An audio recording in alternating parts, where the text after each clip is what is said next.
네, 우리 하나님 말씀 함께 보겠습니다. 창세기 12장 10절에서 20절 말씀까지 함께 보도록 하겠습니다. 창세기 12장 10절에서 20절 말씀입니다. 네. 구약 성경 15면에 있습니다. 창세기 12장 10절에서 20절 말씀입니다.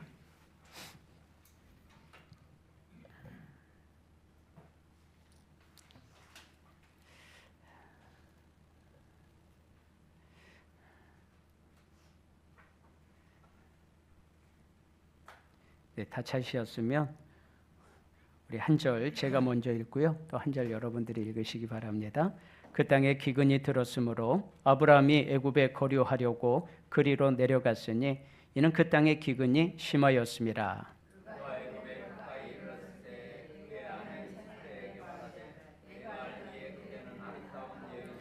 애굽 사람이 그대를 볼 때에 이르기를 이는 그의 아내라 하여 나는 죽이고 그대는 살리리니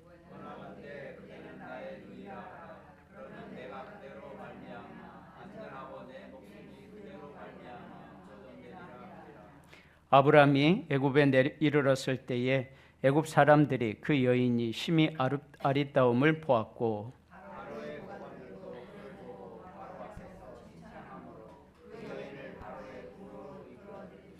이에 바로가 그로 말미암아 아브라함을 후대함으로 아브라함이 양과 소와 노비와 암수 나귀와 낙타를 얻었더라.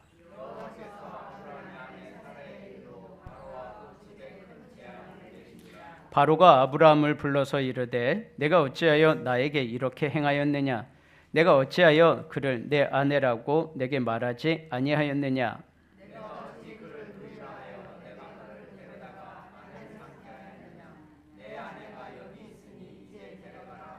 함께 읽겠습니다. 바로가 그 사람들에게 그의 일을 명하매 그들이 그와 함께 그의 아내와 그의 모든 소유를 보내었더라. 아멘.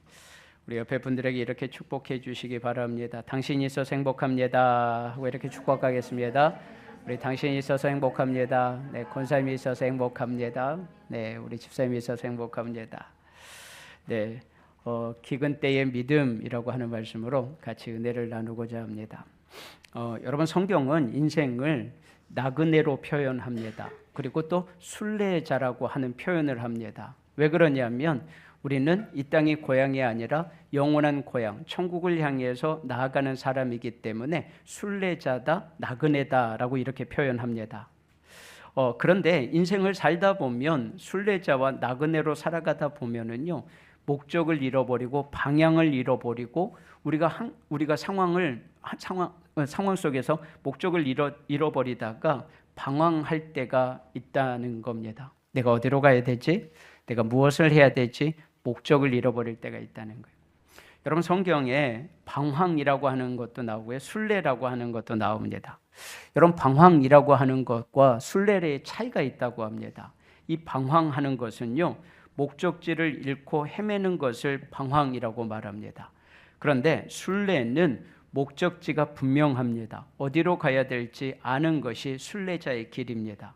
또한 방황하는 것은 인도자가 없으면 방황할 수밖에 없습니다. 나를 이끌어주는 사람이 없기 때문에요. 내 표지판이 없기 때문에 그렇습니다. 그런데 인도자가 분명하게 있다면 그 사람은 순례의 길을 걸어가면서 헤매지 않는 삶을 살게 됩니다.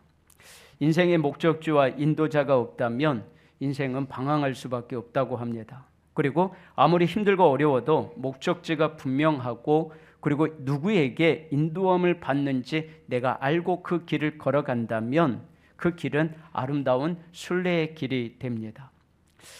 예전에 할머니의 손을 붙잡고요, 시장을 갈 때가 참 많았습니다. 그런데 그 시장을 갈 때요, 산을 넘어가야 될 때가 있었습니다. 버스를 타고 갈 때도 있었지만은, 근데 겨울에 시장을 가야 되는데요, 산을 넘어갈 때 제 눈에는 길이 보이지를 않습니다. 그런데 할머니는 그 시장을 갈 때요, 어느 길로 가야 될지 어떻게 하면 도착을 하는지를 너무나 잘 아셨어요. 그래서 겨울인데도 불구하고 길이 보이지 않는데도 그때 시장을 갈 때 할머니 손만 꼭 붙잡고 가면 시장까지 갔던 생각이 늘 났었습니다. 내가 목적지를 알고 방향을 알고 누가 나를 인도하는지만 안다면, 여러분 우리의 인생의 방향이 어디고 그리고 누가 나를 인도하는지를 안다면 우리는 넘어지지 않을 겁니다. 여러분 오늘 본문은 하나님이 갈대아 우르에 살고 있는 아브람을 부르셨어요. 그리고 그에게 복의 통로가 되게 하겠다고 약속하셨습니다. 그런 분명한 목적을 가지고 하나님의 약속하신 그 땅을 향해서 아브람이 걸어갑니다. 그리고 가나안 땅에 도착합니다. 여러분 아브라함은 마음에 부푼 꿈을 꾸고 품을 안고요, 힘든 여정도 견디고 그리고 가족들을 위로하면서 하나님이 예비하신 그 땅이 있을 거라고 설득하면서 이곳까지 가나안 땅까지 왔습니다. 그러면서 길을 가면서 이렇게 말했을 겁니다. 우리 하나님만을 바라보자. 신실하신 하나님이 우리에게 주신 그 약속을 우리 바라보면서 그 길을 걸어가자라고 가족들과 함께 권면하면서 가나안 땅까지 왔습니다. 그런데 그 가나안 땅에 왔는데 오늘 본문이 시작합니다. 10절을 보니까 이렇게 시작해요. 그 땅에 기근이 들었으므로 아브라함이 애굽에 거류하려고 그리로 내려갔으니 이는 그 땅의 기근이 심하였습니다. 부푼 마음을 가지고 가나안 땅에 왔습니다. 하나님이 약속하신 땅입니다. 그런데 먹을 것이 없습니다. 그냥 배가 고픈 정도가 아니라 생존의 위협을 받을 수 있는 기근입니다. 그래서 성경은 이렇게 말합니다. 기근이 심하였다라고 말해요. 여러분 하나님이 주신 약속의 땅입니다. 하나님은 갈대아 우르, 그 당시에요, 그 도시는 살기 좋은 도시였고 풍요로운 곳이 갈대아 우르였습니다. 그런데 하나님께서 그곳에서 그들을 불러내셨어요. 가나안 땅으로 인도하셨습니다. 그리고 약속을 주시고 복을 주시겠다고 약속하셨습니다. 여러분 창세기 12장에 보면은요, 아브라함에게 주신 약속이 나옵니다. 그 약속이 뭐냐면 이렇게 말해요. 내게 큰 민족을 이루고 내 이름을 창대케 하겠다라고 말하면서 너는 복이 될지라라고 하세요. 너를 축복하는 자에게는 내가 복을 내리고 너를 저주하는 자에게는 내가 저주하리니 너로 말미암아 복을 얻을 것이라. 하나님께서 주신 놀라운 약속 아닌가요? 이 약속을 주셨다면 그가 어디를 가든지 하나님이 주시는 복, 그가 가는 곳에 문제가 있다 할지라도 그가 복의 통로가 된다고 하셨기 때문에 모든 문제가 해결돼야 되지 않을까요? 그런데 참 놀라운 사실은요, 하나님께서 주신 그 약속의 말씀을 붙들고 그곳으로 갔는데 기근이 있다는 겁니다. 하나님의 약속과는 다른 일이 이루어진 거예요. 여러분 그때에 배신감이 들지 않을까요? 하나님 이게 뭔가요? 하나님이 주신 그 약속을 붙들고 갔는데 기근이 들다니요. 그리고 그것도 심한 기근이 들어서 살기 어려울 정도라고 하는 겁니다. 그때 하나님께 질문하지 않을까요? 하나님 뭐예요? 하나님 어떻게 해야 돼요? 그리고 이게 하나님의 뜻이 맞나요? 라고 하는 생각이 들 것 같아요. 우리는 어떠한가요? 여러분 우리가 하나님의 자녀로 살아가지만 늘 형통한 일만 가득한 것이 아니라 여전히 우리의 삶에도요, 경제적인 기근이 들 때가 있어요. 건강에 기근이 들 때가 있습니다. 또 관계에 기근이 찾아옵니다. 이때 우리는 질문하지 않나요? 하나님, 제가 하나님 말씀대로 순종하고 그 약속을 붙들고 여기까지 왔는데 왜 어려움을 주시는 건가요? 하나님이 나를 책임지시는 거 맞나요? 라고 이렇게 말할 것 같아요. 여러분 기근이라고 하는 것은 우리가 예상하지 못한 것입니다. 기근이라고 하는 것은 우리가 어떻게 대처해야 될지 모르는 힘든 상황입니다. 그런데 약속의 말씀을 붙들고 그 길을 걸어갔음에도요, 기근이 찾아올 때가 있다는 것을 성경은 말합니다. 여러분 기근이 찾아오자 아브라함의 태도가 돌변합니다. 어떻게 돌변하냐면 이렇게 말합니다. 아브라함이 애굽에 거류하려고 라고 말해요. 그리고 그리로 내려갔으니 이는 그 땅에 기근이 심하였습니다. 여러분 약속의 말씀 붙들고 그곳을 떠나왔는데 하나님께서 그곳에 기근이 주어졌습니다. 여러분 아브라함이 떠날 때도 하나님이 약속의 말씀을 붙들고 갔어요. 그런데 그곳에 기근이 심하자 그는 하나님께 묻지 않아요. 하나님, 약속의 말씀을 붙들고 가나안 땅까지 왔는데 하나님 기근이 있다면 어떻게 해야 되나요? 하나님께 제단을 쌓지 않아요. 예배를 드리지 않아요. 묻지 않아요. 하나님께 구하지 않아요. 그 대신 그는 계산하기 시작합니다. 내가 여기 있으면 굶어 죽을 것이 뻔하니까 우리 남쪽 이집트로 가자. 이집트에는 큰 나일강이 있어서 거기에는 기근이 없다고 하는데 그곳에 가면 우린 살 수 있을 거라고 합리적인 판단을 합니다. 우리가 어떤 어려움이 오잖아요. 그러면 우리는 머리로 계산할 때가 많습니다. 그런데 여러분 참 놀라운 사실은요. 믿음은 계산하지 않는다라고 하는 거예요. 믿음 앞에서는 하나님 앞에서 우리가 삶을 살아갈 때 하나님 앞에서는요. 계산하지 않아요. 하나님 내가 하나를 줄 테니까 하나님 10개 주세요라고 계산하지 않아요. 하나님은 어떤 분인지를 우리가 알기 때문에 계산하지 않는다는 거예요. 그런데 아브라함은 약속을 받고 갔음에도요. 기근 앞에서 믿음으로 하나님의 뜻을 구하는 것이 아니라 계산하기 시작했습니다. 여러분, 우리가 영적으로 보면 아브라함이 어떻게 보면은 이집트로 내려가는 것은 합리적이고 잘한 겁니다. 그런데 영적으로 보면 어떨까요? 여러분, 가나안 땅은 하나님이 약속하신 땅입니다. 눈에 보기에는 어떠할지 몰라도 하나님께서 그 약속의 땅에 머물라라고 말씀하셨어요. 그 땅을 통해서 너의 자손을 줄 것이다라고 말씀하셨고 사례를 통해서 너에게 자녀를 줄 거라고 약속하셨습니다. 여러분, 그 하나님의 약속이 있다면 기근 앞에서 그는 하나님께 머물면서 기도하고 예배를 드려야 될 겁니다. 그런데 상황이 어렵다 보니까요. 제 발로 그 길을 떠나고 맙니다. 여러분, 오늘 여기서 성경은 이렇게 말합니다. 내려갔다라고 하는 표현이 나옵니다. 여기서 내려갔다라고 하는 표현은요. 지도상으로 북쪽에서 남쪽으로 내려갔다라고 하는 의미도 있습니다. 아브라함이 예루살렘에서 남쪽으로 이집트로 내려갔습니다. 그런데 여러분, 성경은 영적으로 내려갔다라고 하는 의미를 이렇게 표현합니다. 영적으로 믿음의 자리에서 어디로요? 미끄러져 내려갔다라고 하는 표현을 씁니다. 그러니까 한마디로 말하면 믿음의 자리에서 내려간 그 상태, 영적으로 내려간 상태를 말합니다. 여러분, 여기서 중요한 영적인 원리를 우리가 발견하는데요. 두려움이 찾아오면은요, 인간은 계산기를 두드리기 시작한다는 거예요. 인간은 계산기를요. 어떻게 하면 나에게 유익이 되고 어떻게 하면 어려움이 오는지를 계산기를 두드리면서 우리는 합리적인 방법을 찾는다는 겁니다. 그런데 믿음의 사람들은요, 어려움이 찾아오면 인간은 무릎을 꿇는다는 거예요. 하나님 앞에 무릎을 꿇는다는 거예요. 여러분 혹시 이 책을 읽어보셨는지 모르겠어요. 백악관을 기도실로 만든 대통령 링컨이라고 하는 책이 있습니다. 여러분, 이건 기도에 관한 책인데요. 한번 꼭 읽어보시면 좋을 겁니다. 여러분, 남북 전쟁이 한창일 때요. 미국의 심장이 찢어지는 그 해였습니다. 1863년이요. 전쟁이 심할 때였습니다. 형제가 형제를 서로가 서로를요 전쟁에서 죽이고 참혹하게요 피를 흘리는 그런 시간들이었습니다. 그때 아브라함 링컨이 백악관 2층에서요 어둠에 잠긴 그 복도 끝 한 곳에서 흰 조그만한 촛불을 켜고 그곳에서 눈물을 흘리면서 기도하고 있었습니다.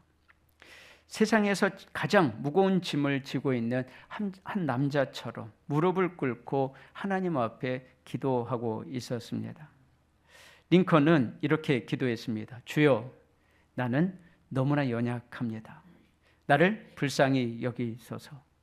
이 나라를, 이 백성을, 그리고 그의 손에 붙들고 있는 전사한 젊은 사람들의 명단이 쥐어져 있는 것을 보면서 그들의 부모를 위해서, 그들 전사한 그 사람들을 위해서 하나님 앞에 기도했습니다. 그때 참모가 다가와서 이렇게 말합니다. 대통령님, 이 늦은 시간까지 또 기도를 하고 계셨습니까? 또 기도를 하고 계셨습니까? 링컨이 이렇게 말합니다. 기도 말고 내가 무엇을 할 수 있겠는가? 기도 말고 내가 무엇을 할 수 있겠는가? 참모가 이렇게 말합니다. 대통령께서는 하나님이 우리 편이시기를 기도하십니까? 대통령이 이렇게 말합니다. 아니요. 나는 우리가 하나님의 편이 되길 기도하네. 그는 무릎을 꿇고 그 남북 전쟁 가운데서 기도하면서 하나님이 우리 편이 되는 것이 아니라 내가 하나님의 편이 되는 것을 위해서 기도하네. 그 순간 그 방 안에 공기가 멈췄습니다. 시간도 멈췄고 역사도 멈췄습니다. 모든 것이 다 멈추는 것 같은 그런 시간을 보내고 있을 때 링컨이 이렇게 말합니다. 우리가 옳기를, 우리가 자비롭기를 그것을 구해야 하네라고 이렇게 말했다라는 겁니다. 여러분, 대통령 아브라함 링컨은 그 믿음의 길을 걸어가면서 어려움이 있을 때마다요, 그는 백악관 안에 기도실로 들어가서 무릎을 꿇었다라고 합니다. 인간의 계산기를 두드린 것이 아니라 하나님 앞에 무릎을 꿇고 하나님의 뜻을 구하고 하나님의 인도하심을 구했던 사람. 여러분, 우리가 말하는 믿음이 무엇일까요? 아브라함과 또 기도하는 링컨을 보면 무슨 차이가 있을까요? 우리가 해결할 수 없는 상황은 우리 앞에 늘 있습니다. 하지만 아브라함은 그 상황을 보고 이집트로 그냥 내려갔습니다. 근데 링컨은 그 상황 너머에 계신 하나님께로 올라가서 그곳에서 기도합니다. 아브라함은 눈앞에 있는 기근에 약속을 저버리고 내려갑니다. 그러나 링컨은 전쟁의 상황 속에서 신실하신 하나님, 그를 돌보시고 인도하신 하나님을 고백합니다. 우리의 삶에 기근이 닥쳤을 때 우리는 계산기를 두드리고 있는지 아니면 그 너머에 계신 하나님을 향해서 무릎을 꿇고 있는지. 여러분, 우리가 할 수 있는 것은 그저 그분 앞에 무릎을 꿇고 간구하고 그분의 도우심을 구하고 나아가는 것 아닐까요?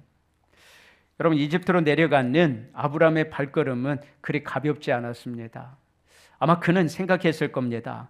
나에게 주신 약속의 말씀을, 그리고 이 땅에 거하라고 그랬는데 내가 기근 때문에 내려가고 있는 자신의 모습을 보면서 아마 내가 믿음을 버리고 인간적인 방법을 선택하고 있는 그 자신의 모습을 보면서요, 별로 편하지 않았을 겁니다.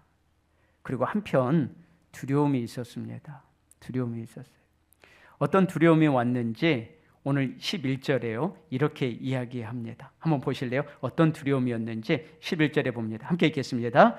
그가 애굽에 가까이 이르렀을 때에 그의 아내 사라에게 말하되 내가 알기에 그대는 아리따운 여인이라. 여러분, 성경을 읽다 보면은요, 남편 된 입장에서요, 제일로 창피할 때가 이 본문이에요. 이 본문을 보잖아요. 야, 왜 결혼했을까? 뭐 때문에 결혼했을까? 여인을 이렇게 팔아도 되는 건가? 자기 부인을 지키지 못하는 남편하고 결혼한 사례의 모습을 보면은요, 야, 창피하다. 그래서 얼굴이 빨개질 때가 있습니다. 이 본문을 읽고요, 12절, 13절 본문을 읽으면은요, 빨개져요. 야, 남편으로서 자존심이 바닥이 나는 생각이 듭니다. 여러분, 여기에서 보니까요, 아브라함이 그 두려움이 뭐였었냐면 이집트에 다 다다를 쯤에 이런 생각이 드는 겁니다. 어떤 생각이 드냐면 그의 아내 사레가 자기 보기에도 너무 아름다운 거예요. 아립답다라고 하는 이 표현을 씁니다. 이 아름다움 때문에 두려움이 생겼습니다. 두려움이 생겼어요. 그래서 어떤 생각을 하게 되냐면 12절, 13절에 보니까요, 그가 이런 제안을 사라에게 제안합니다. 12절, 13절, 애굽 사람이 그대를 볼 때에 이르기를 이는 그의 아내라 하여 나는 죽이고 그대는 살리리니 원하건대 그대는 나의 누이라 하라. 그러면 내가 그대로 말미암아 안전하고 내 목숨이 그대로 말미암아 보존되리라 하니라. 여러분, 이 말씀을 사례가 들었을 때에 뭐라고 대답했을까요? 내가 남편 참 잘 만났다, 이런 생각이 들었을까요? 어떤 생각이 들었을까요? 이 말씀을 보면은요, 참 창피해요. 여러분, 그가 그의 아내의 아립다움을 하나님께 감사했다면 그를 지켜야 되지 않을까요? 근데 지키질 않아요.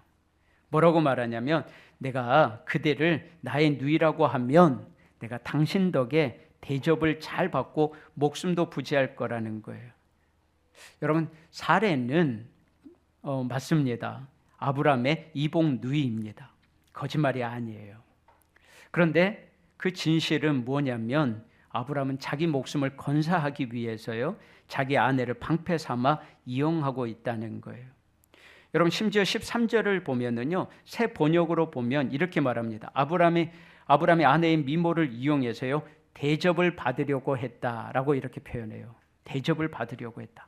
그는 살고 아내가 어떻게 됐든 상관없다는 거예요. 자기 자신이 대접을 받겠다라고 하는 이 표현으로 적고 있는 거예요. 여러분, 아브라함이 하나님을 믿고 소망을 가지는 것이 아니라요, 아브라함의 믿음이 마비가 돼버렸어요. 그가 가지고 있는 그 믿음이 마비가 되니까 너무나 초라한 모습을 우리에게 보여주고 오늘 말씀에 기록하고 있다는 거예요. 여러분, 우리에게요, 걱정이라고 하는 것과 두려움이 우리에게 들어오는 순간 우리의 믿음은 하나님을 향해서 소망과 기대감을 갖게 되는 것이 아니고요, 두려움과 우리의 걱정이 우리 안에 들어온 순간 우리 안에 있는 믿음이 마비가 돼버려요. 움직이질 못해요. 우리의 믿음이 열매를 맺어가는 것이 아니라 흔들리고, 그리고 우리의 믿음이 있는지 없는지 보이지가 않는다는 거예요. 그리고 하나님께서 주신 그 약속의 말씀이 보이지가 않기 때문에 붙잡지를 못하는 겁니다. 여러분, 아브라함에게는 하나님이 가장 큰 축복을 약속하셨어요. 말씀으로 그에게 제안하셨습니다. 그런데 아브라함의 믿음이 마비가 되니까요, 걱정과 두려움이 그 안에 들어오니까 하나님께서 주신 그 믿음이 마비가 되고, 그리고 약속이 보이지가 않는 겁니다. 여러분, 우리 삶의 모습 속에서 하나님을 믿는 믿음이 작동이 안 될 때가 있습니다. 그것은 현실에 부딪히는 걱정과 두려움 때문에 그렇습니다. 여러분, 다윗은 인생의 기근을 만날 때, 우리가 인생의 기근으로 걱정과 두려움이 올 때 이렇게 고백했습니다. 시편 22편 24절에 보니까요, 고백하는데요, 그는 공고한 자의 공고를 멸시하거나 싫어하지 아니하시며 그의 얼굴을 그에게서 숨기지 아니하시고 그가 울부짖을 때에 들으셨도다. 여러분, 하나님께서는 다윗의 인생에 기근과 그리고 걱정과 두려움이 찾아왔을 그때에 다윗은 하나님을 향해서 부르짖었다라고 하는 거예요. 그 기근 앞에서 걱정과 염려로 하나님이 안 보인 것이 아니라 하나님의 도우심을 구하고 그분 앞에 나아갔다라고 고백해요. 믿음의 순례를 가지고 가는 저 여러분, 우리에게는요, 기근이라는 것이 찾아오고 걱정과 두려움이라고 하는 것이 우리 앞에 늘 있습니다. 여러분, 그때 우리에게 오늘 이 말씀하신 것처럼 하나님 앞에 나아가고 있는가? 하나님 앞에 간구하고 있는가? 여러분, 우리가 간구할 때에 하나님이 들으시겠다고 약속하셨어요. 그렇기 때문에 여러분, 우리가 할 수 있는 것은 뭐냐면 그 기근 앞에서 샘을 것이 아니라, 계산기를 두드리는 것이 아니라 그때에 하나님 앞에 나아가는 것이고, 그리고 부르짖는 것이 중요하다라는 겁니다. 그런데요, 아브라함은 그 기근 앞에서요, 인간적인 계산기를 두드리고 있습니다. 어떻게 하면 나에게 이익이 될 것인가를 두드리고 있다는 거예요. 여러분, 아브라함은 이 치졸한 방법으로요, 자기가 살려고요, 그의 아내를 누이라고 속입니다. 그러니까 14절, 15절에 보니까 자기가 예상한 대로 그 일이 이루어져요. 아브라함이 예상했던 일들이 이루어지는데 14절, 15절에 보니까 이렇게 말합니다. 아브라함이 애굽에 이르렀을 때에 애굽 사람들이 그 여인이 심히 아름다움을 보았고 바로의 고관들도 그를 보고 바로 앞에서 칭찬함으로 그 여인을 바로의 궁으로 이끌어 들인지라. 여러분, 아브라함이 예측한 대로 이집트 사람들이 사라의 미모를 보고요, 아리따움을 보고 서로 칭찬하는 겁니다. 여러분, 옆에 있는 아내 되시는 분들을 향해서, 또 우리 옆에 있는 우리 권사님들을 향해서 참 아리따우십니다 하고 하면 이렇게 한번 인사 한번 해봐 주시죠. 네, 아리따우세요. 네, 아리따우세요. 네, 여러분, 얼마나 아리따우신지요. 네, 맞아요. 아리따우세요. 여러분, 하나님이 우리를 얼마나 아리따우신데요. 근데 여러분, 지금 사례의 나이가 지금 몇 살인 줄 아세요? 65세 이상입니다. 65세. 그런데도 불구하고요, 아리따웠대요. 여러분, 이 아리따움에 대해서 신학자들은, 성경 해석학자들은 이렇게 표현해요. 그의 미모도 아름다웠을 것이다 라고 하는 게 첫 번째고요. 두 번째는 그에게서 나오는 지적인 아름다움이 있었을 것이다. 그에게 풍기는 아리따움이 있을 것이다. 여러분, 우리에게는요, 인간적인 우리 안에서 풍겨 나오는 지적인 아름다움이 있어야 돼요. 여러분, 옆에 분들을 보세요. 지적으로요. 그리고 하나님이 주시는 그 아리따움이 있어요. 그래서 서로 칭찬하고, 그리고 그 칭찬이 어디까지 들어가게 되냐면 바로의 앞에까지 가서 고관들이 칭찬하게 된 겁니다. 여러분, 아브라함의 생각대로, 아브라함이 예상한 대로 그 일들이 이루어져 가고 있어요. 기근을 만나서 인간적인 계산기를 두드려 가지고 보니까 그의 생각대로 모든 것이 이루어져 가고 있는 것 같아요. 16절에 보니까요, 그 아브라함이 예측한 대로 되어졌다는 것이 16절에 나옵니다. 이렇게 말합니다. 이에 바로가 그로 말미암아 아브라함을 후대함으로 아브라함이 양과 소와 노비와 암수 나귀와 낙타를 얻었더라. 그가 예상한 대로 그의 아내의 아리따움을 보면서 그의 목숨도 보존합니다. 그도 대접을 받습니다. 얼마나 좋은 결과를 얻어요. 아마 아브라함은 내가 믿음을 저버리고 이집트로 내려왔지만 내가 생각한 대로 그 일이 이루어진 것을 보면서 기뻐했을 겁니다. 여러분, 재산이 그에게 더 많아졌어요. 하나님께서 말씀하시는 대로 이루어져 가는 것 같아요.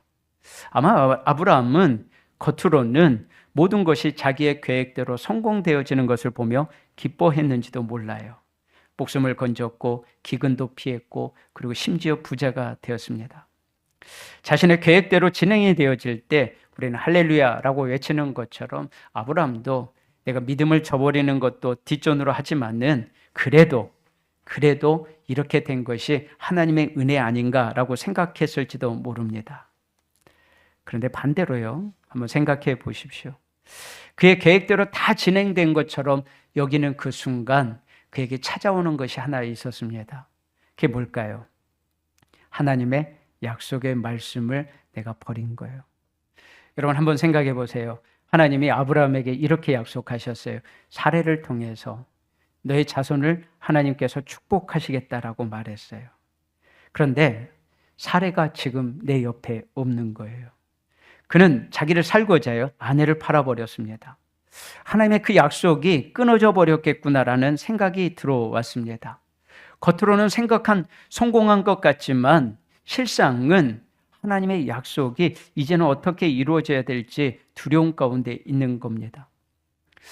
우리가 하나님의 방법이 아닌 세상의 방법과 편법으로요, 우리가 얻는 성공들이 있습니다. 여러분, 그때 우리는 그것이 성공이고 축복인 것처럼 느낄 때가 있습니다. 그런데 여러분, 하나님은 보고 계시더라고요. 보고 계시고 그것이 성공이 아니라 독이 되는 것을 경험하게 됩니다. 여러분, 목회하면서 참 감사한 것은요, 하나님이 제 뜻대로 안 되게 하시는 것을 보면서 참 감사할 때가 많아요. 인간적인 계산기를 제가 막 두드릴 때요, 그 인간적인 계산기를 두드려서 이렇게 되면 제가 아마 너무 행복하고 좋았을 것 같아요. 그런데 참 감사한 것은요, 제 생각대로 인간적인 방법대로 안 되는 것을 보면서요, 그것이 하나님의 은혜구나라는 것을 깨달을 때가 있습니다. 여러분, 우리 뒤에 너머에 계신 그 하나님, 여러분, 그 하나님이 보일 때가 우리에겐 진짜 축복이에요. 우리 순간순간 살아가는 그 모든 순간 속에서, 그 기근 속에서도 그 뒤에 계신 하나님. 여러분 아시잖아요. 아브라함이 가나안 땅에 도착하자마자 세겜이라고 하는 곳에 도착해서 그가 했던 게 뭐였냐면 제단을 쌓는 거였어요. 여러분, 제단을 쌓는 것으로 인해 하나님을 이름을 부르며 하나님의 약속의 말씀을 그곳에서 기억했다는 거예요. 그런데 두 번째, 기근이 왔을 때 그가 해야 되는 것은 도착했을 때 예배를 드렸던 것처럼 그곳에서 하나님의 이름을 불고 기도하고 예배를 드리는 것이 중요했습니다. 근데 그렇게 하지 못했어요. 지금 아브라함은 이집트로 내려와서 성공한 것처럼 보여요. 재산도 없고요. 모든 것을 다 가지고 있는 것 같아요. 그런데 이제부터 하나님께서 그의 인생에 너의 뜻대로 되지 않는다는 것을 하나님이 개입하시면서 말씀해 주세요. 여러분, 오늘 성경 말씀에요, 지금까지 주어는 아브라함이었습니다. 그런데 이제 성경의 말씀 이야기의 주어가 바뀌어요. 우리 17절 말씀 같이 한번 읽어볼까요? 우리 천천히 주어가 뭔지 한번 찾아보면서 읽겠습니다. 시작. 여호와께서 아브라함의 아내 사라의 일로 바로와 그 집에 큰 재앙을 내리신지라. 아멘. 여러분 여기서 주어가 뭐예요? 여호와께서요.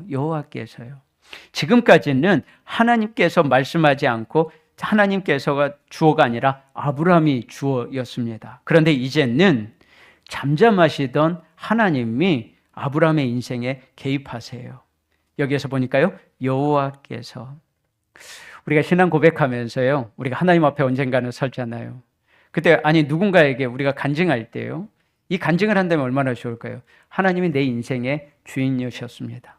하나님이 내 인생에 개입하셨고 내 길을 인도하셨습니다.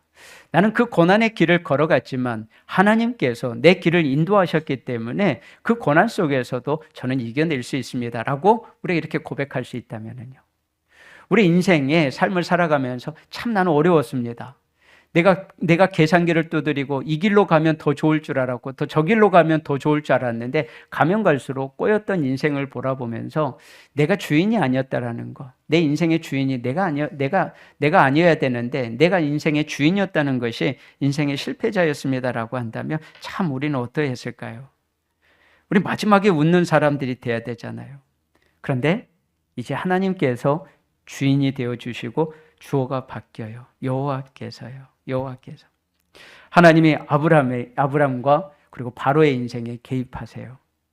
여러분, 하나님은 신실하신 분이십니다. 그 약속하신 것을 이루시기 위해서요, 하나님은 개입하시고 그 길을 보고 계시고 간섭하신다는 거예요. 저는 하나님 앞에 기도할 때마다요, 그 기도를 꼭 놓치지 않고 기도해요.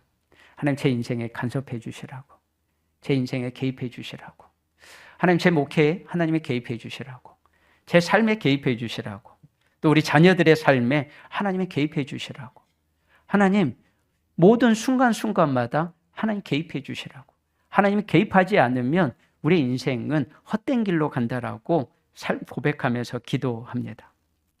여러분, 오늘 하나님께서 개입하십니다. 처음에 누구에게 개입하시냐면 보세요. 하나님이 어디에 개입하시냐? 아브라함의 아내 사라의 일로 누구에게 개입하세요? 바로와 그 집에 큰 재앙을 내리신지라. 여기서 참 놀라운 것은요, 아브라함에게 나타나신 것이 아니라 누구에게 나타나요? 바로에게 나타납니다. 바로에게 나타나서 하나님께서 그와 그 집에 재앙을 내리세요. 큰 재앙인데 이 재앙이 어떤 건지는 성경에 나와 있지 않습니다. 그런데 바로는 이 재앙을 보고요, 하나님이 내리신 거라고 깨닫습니다. 그 재앙을 보면서 아마 왜 이 일이 일어났을까? 이집트에 있는 그 수많은 신들, 우상이라고 하는 그 신들이 나에게 내린 것 같지는 않은데 이 재앙이 어디서부터 왔는가 찾아봤는데요, 사례를 데려오면서 그 집에 큰 재앙이 일어난 거예요. 아마 바로는 사례에게 물었을 겁니다. 왜 하나님이 이 재앙을 내리셨는가? 아마 사례가 이렇게 이야기하지 않았을까요? 우리는 히브리 사람이라고, 하나님이 약속의 말씀을 붙들고 이곳에 왔다고, 그 하나님의 말씀을 붙들고 우리가 가나안 땅에 왔다고, 가나안 땅에 왔는데 그곳에 기근이 들어서 이집트로 내려왔다고. 그런데 이집트로 내려오면서 뭐라고 말했을까요? 우리 남편 아브라함이 나를 누이라고 속이라고 그랬다고, 그래서 내가 지금 이렇게 돼서 당신 앞에 있다고. 여러분, 그 이야기를 사례를 통해서 듣지 않았을까요? 그리고 하나님께서 그 약속하신 그 약속의 역사를 이루기 위해서는 누가 필요해요? 사례가 필요한 거예요. 여러분, 사례 없이는 하나님의 약속이 이루어질 수가 없는 겁니다. 그래서 그 하나님의 약속을 깨지 않기 위해서 바로와 그 집에 하나님께서 큰 재앙을 내리신 겁니다. 왜냐하면 사례를 통해서 약속의 씨앗을 하나님이 주시겠다고 말씀하셨기 때문에 그렇습니다. 우리가 신앙생활 하다 보면은요, 생각대로 되지 않을 때가 참 많습니다. 특히 우리의 삶에 가장 안 되는 문제가 뭐예요? 우리 자녀들을 내가 원하는 대로 되지 않는다는 거예요. 내 생각대로 되지 않는다는 거예요. 여러분, 그것을 인정하는 분은 마음이 편합니다. 자식들은 내 마음대로 안 돼. 그래서 그 자식들은 내 마음대로 안 된다는 것을 포기한 분들은요, 그가 뭘 하든지 안 하든지 그냥 밀어놓고 내버려 둬요. 그런데 자식을 내 마음대로 포기하려고 포기하지 않는 분들은요, 늘 마음에 걱정이에요. 그리고 자식 걱정입니다. 내 생각대로 돼야 되는데 자식이 내 생각대로 안 되기 때문에요, 늘 걱정하고 불평이 많고 불만이 많습니다. 근데 여러분, 내려놓으시면 편하잖아요. 저도 이미 내려놨어요. 제 뜻대로 안 되더라고요. 제 말을 한 번도 별로 쉽게 들어준 적이 없어요. 근데 부모는 어때요? 자식이 뭔가를 말하면 다 들어주잖아요. 다 들어줘요. 여러분, 신앙이 이거 아닌가요? 우리가 하나님 앞에서 하나님, 나 내 뜻대로 안 돼요. 내려놓는 거예요. 하나님, 내가 살고 죽는 것도 내 뜻대로 안 되고요. 먹고 마시는 것도 내 뜻대로 안 되고요. 건강도 내 뜻대로 안 돼요. 관계도 내 뜻대로 안 되고요. 신앙도 마찬가지예요. 내 뜻대로 안 돼요. 그래서 내려놓는 겁니다. 그리고 내려놓고 뭘 구하냐면 하나님의 동행을 구하는 겁니다. 하나님 도와주세요. 하나님 은혜 주세요. 어떻게 해야 될지 하나님이 이끌어달라고. 하나님 개입해달라고. 하나님 도와달라고. 하나님의 뜻이 이루어지도록 내려놓고 나아가는 겁니다. 여러분, 그걸 발견하는 게 신앙생활 같아요. 하나님, 나는 내 뜻대로 안 되고 하나님의 뜻대로 이루어지길 원합니다. 여러분, 요셉을 보세요. 요셉이 아버지의 사랑을 받고 있었지만 형제들과의 관계가 늘 써먹써먹거렸어요. 아마 그는 기도하지 않았을까요? 하나님, 내가 형제들과 관계가 써먹써먹거리는데 하나님 좀 좋게 좀 해달라고. 그런데 그 기도를 하나님이 안 들어주세요. 그리고 형들이 그를 구덩이에 던져버려요. 아마 구덩이에서 요셉은 기도했을 겁니다. 하나님 살려달라고. 그런데 하나님께서 그 기도를 들어주시는 것이 아니라 살려달라고 기도했는데 노예로 형들이 팔아버리는 거예요. 노예로 팔려갔습니다. 자기의 비참함을 고백하면서 하나님, 노예로서 그래도 잘 살게 해주세요 라고 했는데 이런 보디발의 아내의 유혹 때문에 감옥에 가게 된 겁니다. 하나님, 왜 내 기도를 안 들어주세요? 하나님, 나를 좀 잘 되게 해달라고 기도했는데 왜 안 되게 해주세요? 여러분, 감옥에서 억울함을 풀어달라고 하는데 그 간수들이 잊어버려요. 술 맡은 관원장이 잊어버려요. 그렇게 기도했는데 하나님께서 응답해 주지 않으세요. 근데 하나님이 개입하시잖아요. 순간순간마다 개입하셨잖아요. 그의 기도는 안 들어주셨지만 요셉이 형들에 의해서 구덩이에 던져질 때도 하나님 개입해 주셨어요. 노예로 팔릴 때도 하나님이 개입해 주셨어요. 그리고 감옥에 갈 때도 하나님 개입해 주셨어요. 그 개입한 게 뭐예요? 바로의 애굽의 총리로 서는 역사를 하나님이 개입하시잖아요. 아마 그는 그 기도를 돌아보면서 이렇게 생각했을 겁니다. 내 생각대로 안 됐더라도 하나님의 뜻대로 되었다는 것을 그는 알게 됐습니다. 하나님의 뜻을 발견한 거예요. 그리고 요셉의 생각이 바뀌어지잖아요. 형들을 만났을 때 이렇게 말하잖아요. 형들이 나를 팔았다고 걱정하고 두려워하지 말라고. 당신들이 나를 판 것이 아니라 하나님이 나를 이곳으로 보냈다고. 여러분, 그 기근의 때에 하나님의 뜻을 발견하게 되니까요, 그의 생각이 바뀌어지게 되는 거예요. 하나님이 하셨어요. 여러분, 이 영적인 영안이 저와 여러분에게 열리길 축복합니다. 이 영안이 열려질 때에 우리가 기근 속에서도 하나님께 예배할 수 있고요. 그 기근 속에서도 하나님의 뜻을 구할 수 있고요. 그 기근 속에서도 그 뒤에 계시는 하나님. 그래서 믿음에 대해서 이렇게 성경은 이야기합니다. 히브리서 11장 1절에요. 우리 아는 것처럼 믿음은 바라는 것들의 실상이요 보이지 않는 것들의 증거니라고 말씀하세요. 여러분, 보이지 않는다고 없는 것이 아니잖아요. 보이지 않는 영적인 세계가 있다는 것을 우리에게 말씀하고 있어요. 그렇기 때문에 그 기근의 때에 하나님의 역사를 보도록 우리에게 말씀하는 겁니다. 여러분, 오늘 하나님이 우리 인생에 개입하셨다면 여러분, 감사하는 저와 여러분이 되길 축복합니다. 하나님은 우리 인생에 들어오고 싶어 하시고 우리와 함께하고 계시고 싶어요. 그리고 하나님께서 우리의 삶을 붙들어가고 인도하고 싶어 하세요. 여러분, 바로가 하나님께서 자신의 집안에 내린 재앙으로요, 아브라함을 불러서 이제 책망합니다. 어떻게 책망하는지 한번 볼까요? 하나님의 그 기근 속에서 다시 믿음을 회복할 수 있도록 깨닫게 하세요. 18절 19절입니다. 우리 같이 한번 읽어볼까요? 바로가 아브라함을 불러서 이르되 내가 어찌하여 나에게 이렇게 행하였느냐? 내가 어찌하여 그를 내 아내라고 내게 말하지 아니하였느냐? 내가 어찌 그를 누이라 하여 내가 그를 데려다가 아내를 삼게 하였느냐? 내 아내가 여기에 있으니 이제 데려가라 하고. 여러분, 하나님이 아브라함을 책망하는 게 아니고요, 바로에 의해서 아브라함이 책망을 받아요. 내가 어찌하여 이 일을 행하였느냐. 근데 여러분, 여기서 보세요. 아브라함이 아무 말도 못해요. 핑계댈 것이 없어요. 인간의 계산기를 두드렸지만은 자기 방법대로 되는 것 같지만 아무것도 되지 않은 것을 보면서요, 아무 말도 못합니다. 그리고 더 놀라운 것은요, 바로가 사례를 데려가면서 준 노예와 재산을 뺏지 않고요, 이집트에서 그들을 내보내세요. 여러분, 여기에서 왜 이렇게 그냥 내보냈을까요? 다 빼앗아야 되는데, 아내를 다시 돌려줬기 때문에 다시 빼앗아야 되는 게 맞는 거 아닌가요? 근데 왜 이렇게 했는지 성경은 설명하지 않아요. 오직 설명할 수 있는 방법이 딱 하나 있어요. 하나님이 하셨다. 하나님이 그것 또한 하나님이 하셨다. 아브라함을 통해 복을 주시고 복의 통로가 되기 위해서 하나님의 섭리로 그것 또한 빼앗지 않고 하나님께서 그저 주셨다라고 밖에 말할 수가 없다는 거예요. 아브라함은 그 일을 할 수 있는 사람이 안 되고요, 그리고 오직 하나님만이 그 일을 하실 수 있다는 것을 성경은 우리에게 말씀해 주고 있습니다. 아브라함은 도망 나와요. 근데 여러분, 아브라함 믿음이 다시 회복돼요. 여러분, 13장 4절 말씀, 우리 그 다음 그 창세기 우리가 12장인데 13장 4절 말씀 우리 한번 같이 한번 읽어볼래요? 시작. 그가 처음으로 제단을 쌓은 곳이라 그가 거기서 여호와의 이름을 불렀더라. 아멘.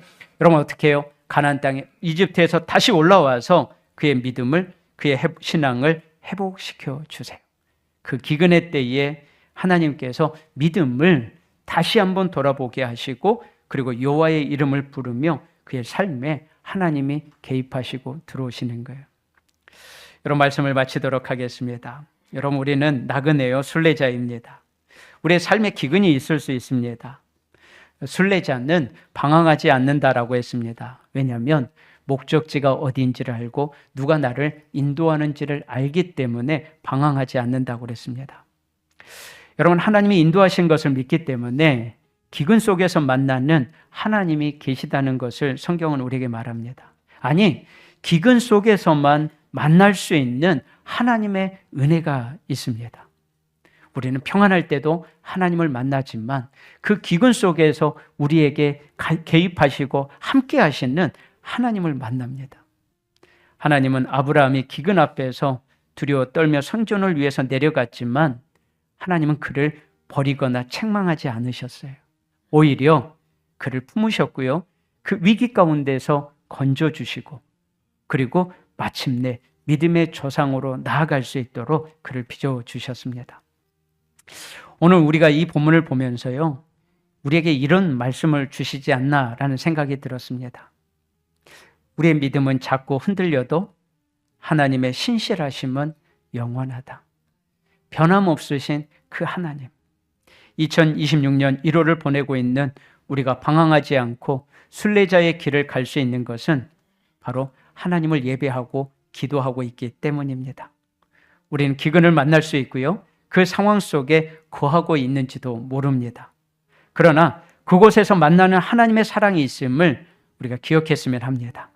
그러기에 그 기근 속에서 하나님의 이름을 부르고 신실하신 그 하나님의 사랑이 우리에게 임하고 있다는 것을 기억했으면 합니다. 작은 신음에도 응답하시는 하나님, 그리고 그 길을 인도하시는 하나님, 이번 주도 신실하신 하나님의 약속의 말씀을 믿고 주님 안에서 하나님의 임재를 경험하는 저와 여러분이 되길 예수님의 이름으로 축복합니다. 아멘. 기도하겠습니다. 하나님 아버지, 은혜와 사랑을 감사합니다. 하나님, 우리의 인생에는 기근을 참 만날 때가 있습니다. 자녀를 위한 삶의 기근도 있고, 또 경제적인 기근도 있고, 건강에 대한 기근도 있고, 또 우리 신앙의 기근도 있고, 관계의 기근도 있습니다. 하나님, 그런데 오늘 그 기근 속에서 하나님께서 개입하시고 함께 하심을 보게 하신 것 감사를 드립니다. 우리의 삶을 하나님께 맡겨드립니다. 주님께서 인도하시고 하나님의 그 뜻 안에서 하나님의 역사하심을 보며 믿음으로 나아갈 수 있는 저희 모두가 되게 하여 주시옵소서. 감사하며 예수님의 이름으로 기도합니다. 아멘.